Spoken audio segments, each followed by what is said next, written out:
Hi welcome back to my YouTube channel Poornima's kitchen. ಇವತ್ತಿನ special ಜೋಳದ ಮುದ್ದೆ ಮಾಡೋದು ಹೇಗೆ ಸುಲಭ ವಿಧಾನದಲ್ಲಿ ಗಂಟಿಲ್ದಂಗೆ ಅಂತ ಹೇಳ್ಕೊಡ್ತೀನಿ. ರಾಗಿ ಮುದ್ದೆ ತಿಂದು ಬೋರ್ ಅನಿಸಿದ್ರೆ ಈ ಥರ ಜೋಳ ಮುದ್ದೆನೂ ಒಂದೊಂದು ಸಲ ಮಾಡ್ಕೊಂಡು ತಿನ್ನಿ.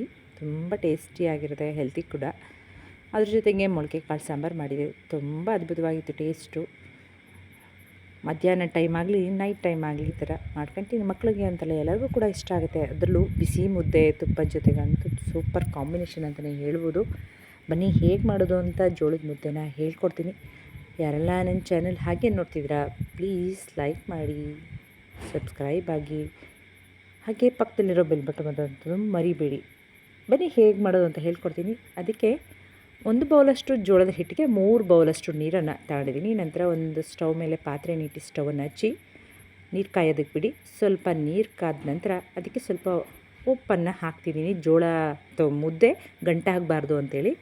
ನಂತರ 1 ಸೌಟಷ್ಟು ಜೋಳದ ಹಿಟ್ಟನ್ನು ತಗೊಂಡು ಇದನ್ನು ಹಂಬಿ ಥರ ಮಾಡ್ಕೊಂಡಾಗಲೂ ಅಷ್ಟೇ ಮುದ್ದೆ ಸ್ಮೂತ್ ಆಗುತ್ತೆ ಮತ್ತು ಗಂಟಾಗಲ್ಲ. ನಾನು ಯಾವಾಗಲೂ ಈ ಥರ ಅಂಬ್ಲಿ ಮಾಡ್ಕೊಂಡೆ ಮುದ್ದೆ ಮಾಡೋದು. ಸ್ವಲ್ಪ ಅಂಬ್ಲಿ ಗಟ್ಟಿಯಾಗೋ ತನಕ ನೋಡಿ, ಈ ಥರ ಗಟ್ಟಿಯಾಗೋ ತನಕ ಚೆನ್ನಾಗಿ ಕುದ್ದಿರೋ ಅಂಬ್ಲಿನ ಸ್ವಲ್ಪ ಬೌಲ್ಗೆ ಎತ್ತಿಟ್ಕೊಂಡಿರ್ತೀನಿ. ಯಾಕಂದರೆ ನಿಮಗೆ ಮುದ್ದೆ ಸ್ವಲ್ಪ ಗಟ್ಟಿಯಾದ್ರೂ ಅಂಬ್ಲಿ ಹಾಕ್ಕೊಂಡು ಮತ್ತು ನಿಮ್ಗೆ ಯಾವ ಅಳತೆಗೆ ಬೇಕೋ ಆ ಮುದ್ದೆ ಮಾಡ್ಕೋಬೋದು.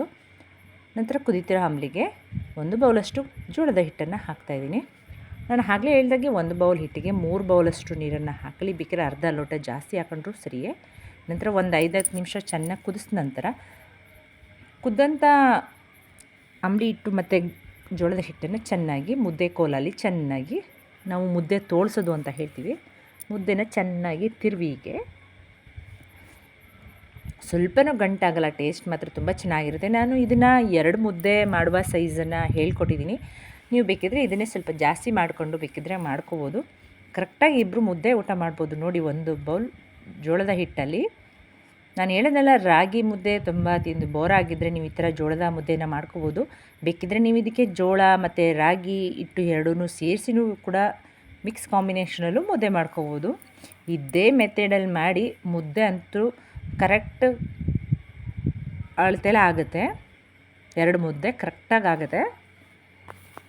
ಆಮೇಲೆ ನೋಡಿ, ಮುದ್ದೆ ಗಂಟಿಲ್ದಂಗೆ ಅದಕ್ಕೇನು ಹಾಕದೆ ಎಣ್ಣೆ ಗಿಣ್ಣೆ ಏನೂ ಹಾಕ್ದಂಗೆ ಮುದ್ದೆ ನೀವು ಕರೆಕ್ಟಾಗಿ ಮಾಡ್ಕೋಬೋದು.